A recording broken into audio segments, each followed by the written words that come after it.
Maman, très très grave. L'heure n'est pas allée au Burkina, l'heure n'est pas allée ailleurs, l'heure est à rester au Sénégal pour résoudre les problèmes. Oui, maman. Asma Khadija ñu yërëm waajur yi. ñi ñuy orienté foofu du ñëpp la seen yaay am lu ñu fay logement. wallaay dëgg la ak di jënd lekk. wallaay dëgg la yooyu dafa metti dañu war a xam ni la vie est très difficile. la vie est chère. parents yi amuñu ko. seen loxo jotul seen gannaaw ñi ko mën yóbbu nañ seen doom ñu jàngi. ñi ko mën ñoo fi des di yóbbu seen doom yi dans les universités ak seen nouveau diplôme mooy le bac ñu fay dem. mais du ñëpp ñoo am mooy taxawu leen. nañ xoolaat ci gannaaw ñooñu ñi fa nekk. di lu war leen a yor war leen a taxaw ñan lañu. te ñoom seen papa yi ñoom lañ yaakaar ak seen yaay. te ñi fi falu sax nag universitaires yi ñoo leen fal. ak marchand ambulant yi. war nañ bàyyi xel xale yi.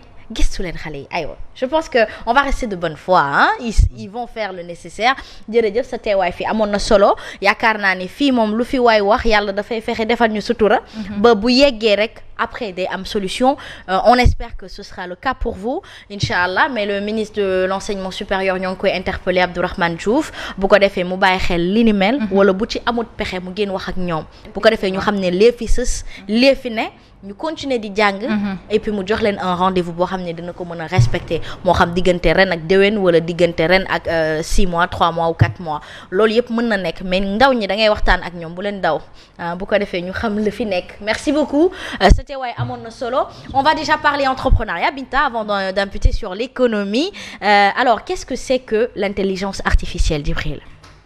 Alors l'intelligence artificielle c'est la capacité qu'on profère aux machines à réfléchir et à agir comme des êtres humains. D'accord? Donc on est aujourd'hui dans une ère qui est une ère de révolution globale. On appelle ça la 5e révolution industrielle. C'est-à-dire qu'aujourd'hui, on a vu différentes révolutions industrielles depuis 1800. On est passé par la machine à vapeur, l'électricité, l'électronique, l'informatique. Et depuis bientôt 10 ans, on voit maintenant, enfin 20 ans, on voit les smartphones, l'internet au début. Mais c'est-à-dire que li may wax nii c'est que dañu nekk ci benn période àdduna boo xam ne dafa am benn révolution bu mag buy am. te ñun Sénégal war nañ ci xam. mooy li ñuy wax intelligence artificielle. mooy machine bi ngay xam ne moom ngay utiliser téléphone yi ak ordinateur yi dina dem ba am intelligence xam-xamu nit na nga koy laaj mu tontu la. loolu am na léegi ci smartphone yi mun nga làkk olof mu tontu la ci olof. waaw soo xoolee Afrique mu nekk continent boo xam ne ñu bari dégguñu tubaab dégguñu anglais dégguñu espagnol. loolu lu rëy la dina may suñu askan ñëpp ñoo xam ne dégguñu ci olof dinañ mun jàng yu bari. voilà léegi loolu mi ngi évoluer benn vitesse boo xam ne ñun fii Afrique duñ sax imaginer soo xoolee médias yi ci Europe loolu rek la ñuy waxtaanee intelligence artificielle. parce que nee nañ dina augmenter économie mondiale en l'espace de seulement 5 ans, fii ak 5 ans, dina augmenter l'économie mondiale de quasiment 15% en termes de productivité. lu machine doon def lu nit doon def machine dina ko def. nga jël États-Unis quasiment léegi il y a plus de 100 000 taxis autonomes. liggéeyu taxi man léegi mu arrêté. taxi autonome mooy lan mooy taxi bi boo xam ne du am chauffeur. mooy demal da ngay jël sa téléphone nga woo ko mu ñëw mu yóbbu la fi nga bëgg nekk. mooy bi waaj a génnee borom Twitter. voilà Elon Musk. waaw kooku tamit moom. waaw c'est-à-dire que loolu exemple la rek. taxi boo xam ne mooy dawal boppam di la yóbbu fi nga bëgg te du accident. taximaan yi moom mun nañ commencer xalaat naka la ñuy wut beneen liggéey mais intelligence artificielle mooy naka la machine bi dañu jàppale ñun ci société bi. yàlla boobu ñëw fi ndax suñu papa taximaan yi bu ma leen xalaatee rek ñeewantal leen. non papa yi ñoom sax bu ñu ragal dara parce que ñoom li ñuy wax ni suñu jeunes yii di ñëw nii. étudiants yi. ñoom ñoo war a léegi xalaat ban filière la ñuy def ba nga xam ne machines yi ñoom dinañ leen mun jàppale ci li ñuy def. parce que am na ay liggéey yu bari yoo xam ne nit soxlawu ko def. robots yi ñoo koy def. robots yi ñoo nar a def yu bari nit yi ñoom dañuy rek superviser. xam nga avant Europe dañu doon jël seen liggéey ne Europe liggéey dafa cher. nañ ko délocaliser ci Inde.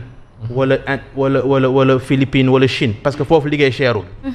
mais léegi lu ñu wax nee nañ ndegam léegi mun nañ robots yi mun nañ ñu liggéeyal. léegi Trump nee na te ñu usines yëpp dañ ko indiwaat Amérique. robots yi ñooy def sañu liggéey. ay Trump xam nga. kon li intelligence artificielle dafa nekk loo xam ne ñun suñu dirigeants yi war nañ ci bàyyi xel def ci ay investissement su ma jëlee étudiants yi ñoom ñi ngi plaindre ci ay problème logement mais loolu waru leen tere ñu jàng. c'est vrai léegi soo jëlee internet mun nga jàng lépp même soo amulee logement sa kër bi nga nekk mun nga jàng mais ñun problème ñi am fii mooy problème infrastructure. c'est-à-dire que connexion internet bi doyul ba baaxul. étudiant boo xam ne su fekkee ni ñun suñu réew bi investir na ci infrastructure yoo xam ne képp foo nekk yow soo jëlee sa téléphone mun nga déglu cours sa prof mais ñoom seen problème boobu dina wàññeeku parce que dinañ mun continuer di jàng même su fekkee ni amaguñu logement mais problème bi ñu war a aussi jël en priorité mooy naka la état bi di investir pour infrastructure ma xam ne internet bi ci Sénégal yépp di nga ko am doo am ay coupure ñun léeg-léeg dañuy def ay formation nekk Europe mais jeunes yi dañuy commencer tuuti mu couper xam nga jàng bi du nekk jàng bu sérieux parce que loo bëgg jàngale rek internet bi doyul donc infrastructure la ñu war a investir fii Sénégal def ba nga xam ne 5G day couvrir dëkk bi yëpp foo nekk université yi ñi nañ mun jàng ak boroom xam-xam yu nekk ci àdduna bi yëpp ça c'est le plus grand enjeu de la digitalisation en Afrique bi si ñaar ñun ñi ngi nekk ci benn continent boo xam ne aujourd'hui fii ak 25 ans dañuy doubler 1 milliard d'Africains 2 milliards en 2050 Sénégal 18 millions de Sénégalais en 2024 2050 36 millions de Sénégalais waaw 36 millions yooyu doomu Sénégal yooyu kan moo leen di jàngal kan moo leen di assurer éducation bu baax loolu yëpp digitalisation mën nañu si jàppale ak intelligence artificielle moo tax suñu njiiti président bi lancé na New Deal technologique 2050 loolu lu baax la mais il faut ñu accélérer ko pour mu jàppale ñu xool jeunes yi di ñëw étudiants yi di ñëw ñi nga xam ne ñoom ñooy avenir u dëkk bi naka lañ leen di jàppalee ñi jàng xam-xam bi nga xam ne dina leen jàppale si seen quotidien au niveau de l'éducation au niveau de la santé au niveau de la médecine au niveau des infrastructures au niveau de la gestion des ressources pétrolières c'est-à-dire qu'il y a énormément de chantiers et d'opportunités pour qu'aujourd'hui il y ait une émergence mais ça demande des investissements et une stratégie. Très bien, cette stratégie. Oui, maman. Asma, j'avais une question à lui poser. Ma kay laaj ñoom ñi nga xam ni ay borom xam-xam lañu yu màcc ci digitalisation te ñun Sénégal ñu nekk ci dëkk boo xam lépp dañ koy fawee ñu ngi foog kilifa yi di leen feccloo di foog ay images yoo xam ne di ko def est-ce que amuñu moyen boo xamante ne ci seen xam-xam ñoom bu màcc ci côté bi ñuy yëngu est-ce que amuñu moyen bu ñu ko canaliser teg ko lu dul ci wàllu njàng ak wuti xam-xam amul loo est-ce que mën na nekk loolu parce que Sénégal lépp dañ koy fawee. waaw loolu question bi ngay wax ni réalité la même intelligence artificielle nee nañ xam nga intelligence artificielle du intelligence bu dëgg loolaan la données yi nga xam ne xam-xam bi am ci àdduna bi yëpp 50 lay utiliser mais ñun Afrique li ñu créer ci données bariwul aussi kon toutes les données qui sont utilisées c'est des données biaisées qui se basent sur des données créées dans les autres continents et très peu en Afrique donc on utilise plus la technologie qu'on ne produit du contenu donc ñun il faut ñu oui, c'est ça la problématique. Voilà. Il n'y a pas de formation. Donc, quand on arrive... moi, j'ai mon fils qui est très intéressé en tech.